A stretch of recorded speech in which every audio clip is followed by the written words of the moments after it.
বিসমিল্লাহির রহমানির রহিম। চলুন শুরু করা যাক আজকের নতুন গল্প। কল্পনা করুন এমন এক সময়ের কথা যখন পৃথিবী ছিল এক গভীর অন্ধকারে নিমজ্জিত। মানুষ স্রষ্টাকে ভুলে পাথরের মূর্তির সামনে সিজদা করত। সেই অন্ধকার যুগে এক রহস্যময় মানুষের আবির্ভাব ঘটে, যিনি ছিলেন দীর্ঘদেহী, ধীরস্থির এবং যার চোখে ছিল এক অদ্ভুত জ্যোতি। তিনি আর কেউ নন, আল্লাহর নবী হজরত নূহ আলাইহিসসালাম। নূহ আলাইহিসসালামের জীবনের সবচেয়ে বড় রহস্য ছিল তার আয়ু। তিনি প্রায় ৯৫০ বছর বেঁচেছিলেন। ভাবুন তো, শতাব্দীর পর শতাব্দী পার হয়ে যাচ্ছে, এক প্রজন্ম শেষ হয়ে অন্য প্রজন্ম আসছে, কিন্তু এই মানুষটি একই বার্তা নিয়ে দাঁড়িয়ে আছেন, এক আল্লাহর ইবাদত করো। কিন্তু মানুষ তাকে পাগল ভাবত।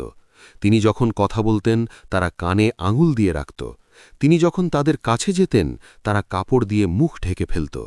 কিন্তু নূহ আলাইহিসসালাম দমে যাননি।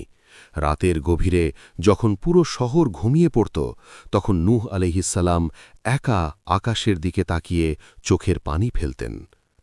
একদিন এক অবিশ্বাস্য ঘটনা ঘটল। আল্লাহ তাআলা নূহ আলাইহিসসালামকে এক অদ্ভুত নির্দেশ দিলেন। নির্দেশটি ছিল একটি বিশাল জাহাজ বা সাফিনা তৈরি করার। কিন্তু রহস্যের বিষয় হল, নূহ আলাইহিসসালাম যেখানে থাকতেন সেখানে আশেপাশে কোনো সমুদ্র ছিল না, ছিল কেবল তপ্ত বালু আর মরুভূমি। মানুষ যখন দেখল নূহ আলাইহিসসালাম মরুভূমির মাঝখানে কাঠ আর পেরেক দিয়ে এক বিশাল কিছু বানাচ্ছেন, তারা হাসাহাসি শুরু করল। তারা বলত, হে নূহ, তুমি কি নবী থেকে এখন কাঠমিস্ত্রি হয়ে গেলে? এই জাহাজ কি বালুর ওপর দিয়ে চলবে? নূহ আলাইহিসসালাম শান্ত স্বরে বলতেন, আজ তোমরা আমাদের দেখে হাসছ, কিন্তু শীঘ্রই এমন এক সময় আসবে যখন আমরা তোমাদের দেখে হাসব। এই বাণীর আড়ালে কি রহস্য লুকিয়েছিল তা কেউ জানত না। আল্লাহ নূহ আলাইহিসসালামকে একটা চিহ্ন দিয়েছিলেন। তিনি বলেছিলেন, যখন দেখবে তোমার ঘরের তান্নুর বা রুটি সেকার চুলার ভেতর থেকে টকবগিয়ে পানি বের হচ্ছে, বুঝে নিবে মহাপ্রালয় শুরু হতে যাচ্ছে। এক বিকেলে হঠাৎ নূহ আলাইহিসসালামের স্ত্রী দেখলেন জ্বলন্ত চুলার ভেতর থেকে আগুনের বদলে প্রচণ্ড বেগে পানি বের হচ্ছে। তিনি চিৎকার করে উঠলেন। নূহ আলাইহিসসালাম বুঝতে পারলেন রহস্যময় সেই মুহূর্তটি এসে গেছে। প্রকৃতির সব নিয়ম উল্টে যেতে শুরু করেছে। আকাশের বুক চিরে অঝরে বৃষ্টি নামল, আর মাটির নিচ থেকে প্রস্রবণের মতো পানি উপচে উঠতে লাগল। নূহ আলাইহিসসালাম জাহাজের দরজা খুলে দিলেন। তখন আরও এক রহস্যময় দৃশ্য দেখা গেল।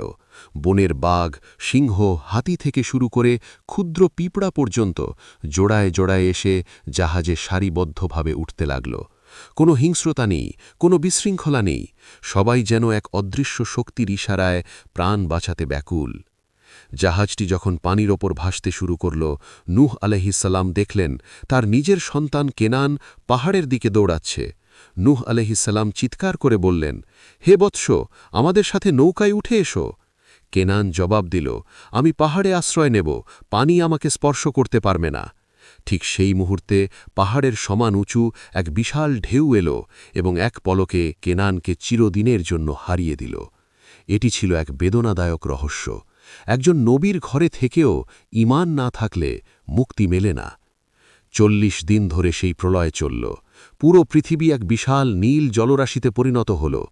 শেষ পর্যন্ত আল্লাহের নির্দেশে আকাশ তার পানি থামাল আর মাটি সব পানি শুষে নিল। নূহ আলাইহিসসালামের জাহাজ গিয়ে থামল জুদি পাহাড়ের চূড়ায়। জাহাজ থেকে যখন মানুষ আর প্রাণীরা নামল, তখন পৃথিবী ছিল একদম পরিষ্কার, ধুয়ে মুছে যাওয়া এক নতুন জগৎ। নূহ আলাইহিসসালাম হলেন দ্বিতীয় আদম, যার মাধ্যমে পৃথিবীতে আবার নতুন করে মানব সভ্যতার শুরু হল। নূহ আলাইহিসসালামের এই গল্পটি আমাদের শেখায় যে যখন পুরো পৃথিবী আপনার বিপক্ষে থাকবে, তখনও যদি আপনি সত্যের পথে অবিচল থাকেন, তবে আল্লাহ মরুভূমির মাঝখানেও আপনার জন্য মুক্তির জাহাজ পাঠিয়ে দেবেন।